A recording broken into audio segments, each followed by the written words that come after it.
지금 여러분께서는 CPBC 광주가톨릭 평화방송 김선균 국장이 진행하는 함께하는 세상 오늘을 듣고 계십니다.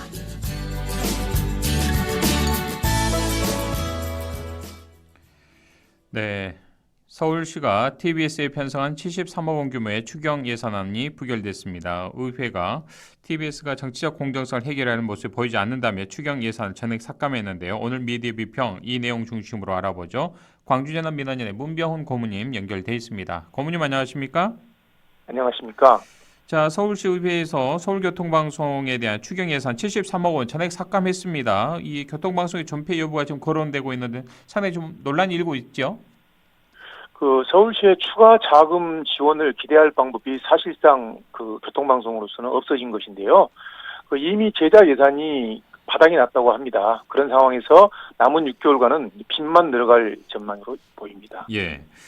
자, 이 예산을 이제 확보하기가 지금 상당히 좀 난망한 상황인데 최악의 경우에는 방송국 문을 좀 닫아야 될 이런 상황까지 내몰릴 수 있다 이런 관측 나오고 있죠? 여당인 국민의힘 의원들이 장악한 서울시 의회는 TBS가 서울시와 함께 마련한 혁신안과 추경안에 대해 만족하지 못하기 때문에 교통방송을 압박하고 있는 모습인데요. 서울시 의회가 보기에 TBS 구조조정을 비롯한 강력한 인사혁신 방안이 빠져있고 무엇보다 방송의 공정성 확보 방안이 기대에 미치지 못한다. 예. 이것이 이번 압박의 주요 원인인 것 같습니다. 자, 그리고 서울시 의회 여당 의원들이 편향성 논란의 중심에 섰던 방송인 김어준 씨가 다시 TBS에 돌아올 경우에 이를 막을 제도적인 좀 방법이 없다는 점에 대해서 우려를 하고 있는 것 같습니다. 김어준 씨가 지난해 12월 자신이 진행하던 프로그램 뉴스공장 마지막 방송에서요. 다음 지방선거가 끝나는 3년 6개월 후에 다시 돌아오겠다고 밝혔습니다. 그러니까 다음 지방선거에서는 민주당이나 혹은 민주당의 우호적인 그런 시의회나 시장이 들어서면은 다시 돌아오겠다고 말을 한 건데요.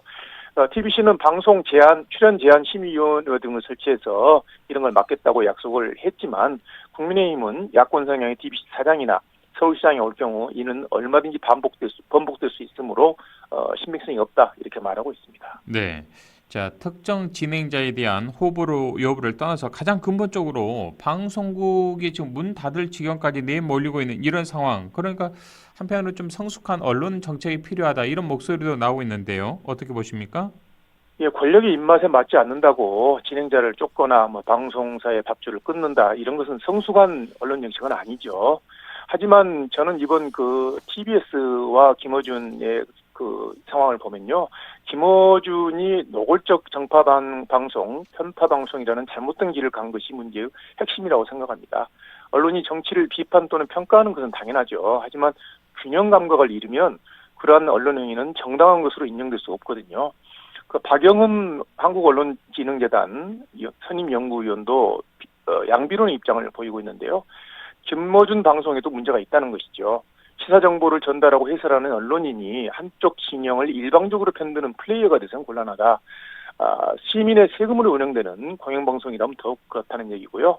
기계적 중립을 지키라는 얘기가 아니라 시시비비를 따질 것은 따지지만 어떤 상황에서도 한쪽 편이 옳다고 말하는 건 어떤 옳고 그름을 가리는 게 아니라 우리 편에만 유리한지 불리한지만 따져서 우리 편에 유리한 것으로만 밀어붙이는 그런 방송은 사실은 좋은 방송이 아니다. 그래서 예. 이것에 대해서는 양비론적 입장인데요. 저도 입장에 동의합니다. 예.